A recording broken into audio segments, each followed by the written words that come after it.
कोई चुनावी तैयारी है? 100% अपने लोगों को सामाजिक, राजनीतिक, आर्थिक सब तरह की भागीदारी लाने के लिए हम लोग ये काम कर रहे हैं। जिसकी जितनी संख्या बढ़ी उसकी उतनी हिस्सेदारी। भारतीय जनता पार्टी आपके विधायक बेटे को राजेश प्रजापति को फिर से मौका देती है, तो आप उसके समर्थन में क्षेत्र में जाएंगे क्या? राजेश प्रजापति के समर्थन में आप क्षेत्र में जाते हैं क्या भारतीय जनता पार्टी? मैं वो नेता हूँ, 5 साल से जिस दिन से मेरा लड़का विधायक बना उस दिन से मैं आज तक नहीं गया, और 5 साल वो जिला पंचायत अध्यक्ष रहा, मैं नहीं गया। मैं तो केवल बनाता हूँ, बाकी मुझे कोई मतलब नहीं। ऐसा माना जा रहा है कि आप लोग दिखने के लिए अलग अलग हैं लेकिन हैं एक ही। अब वो तो जनता बता देगी कि 5 साल आरडी गया, एक भी यहाँ का चपरासी नहीं कह सकता, एक थानेदार नहीं कह सकता, एक पटवारी नहीं कह सकता। मैं जो करता हूँ, कहता हूँ, करता हूँ। मुझे कौन डर है?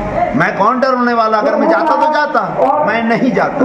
मेरा लड़का है, रहेगा, लेकिन राजनीति उसकी अलग है, विचारधारा उसकी है, मेरी विचारधारा अलग है। मैं सामाजिक विचारधारा का आदमी था, मैं सामाजिक विचारधारा का बचपन से था और बचपन से रहूंगा, मरते दम तक रहूंगा।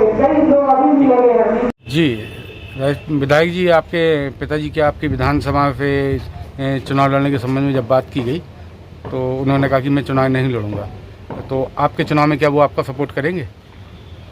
मेरे चुनाव में वो पहले भी सपोर्ट नहीं किया था, अभी भी मुझे सपोर्ट की आवश्यकता नहीं है।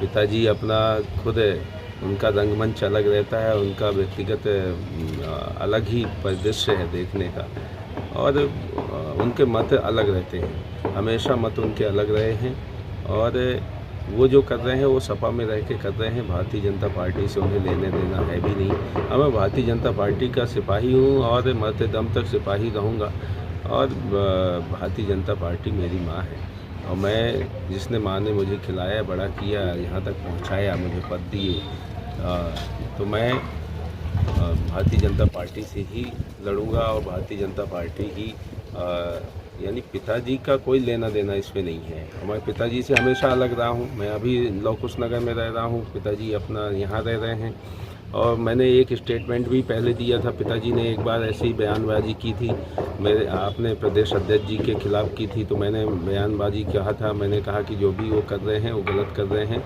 और यदि ऐसा कानूनी अपराध है तो उनके ऊपर कार्रवाई करे, कानून कार्रवाई करे। क्या माना जाए कि आप अपने पिताजी से अलग हैं, उनका किसी प्रकार से सपोर्ट नहीं करना चाहते? नहीं, बिल्कुल पिताजी का अलग है भाई। देखिए, संबंध जीवन भर नहीं ख़त्म होते, जीवन के बाद भी नहीं ख़त्म होते। यदि पिता पुत्र का संबंध है या भाई भाई का संबंध है या किसी के साथ में हो, वो जीवन भर नहीं ख़त्म होते, जीवन के बाद भी कहलाते हैं कि ये पिता उनके लड़के थे या उनका लड़का था या उनके पिता थे, तो ये जीवन भर ख़त्म नहीं है। लेकिन राजनीति के तौर पर लेकर के उनका हमेशा मत अलग रहा है, हमेशा वो राजनीति अपने इंडिपेंडेंट तरीके से करते आए हैं, चाहे वो भारतीय जनता पार्टी में रहे हों, चाहे वो बीएसपी में रहे हों, चाहे वो जनशक्ति पार्टी में रहे हों, चाहे वो सपा में है अभी, तो सपा में भी वो अलग तरीके से अपनी राजनीति कर रहे हैं। वो राजनीति हम करने वाले नहीं हैं, हम अनुशासन में रहने वाले, हम लोगों को अनुशासन सिखाया गया है, भारतीय जनता पार्टी की तरफ से अनुशासन सिखाया गया है, संघ की तरफ से हमें अनुशासन सिखाया गया है, उसमें रहते हुए ही हम काम करते हैं, और वो इसी के तहत ही मैं हमेशा काम करता रहूँगा।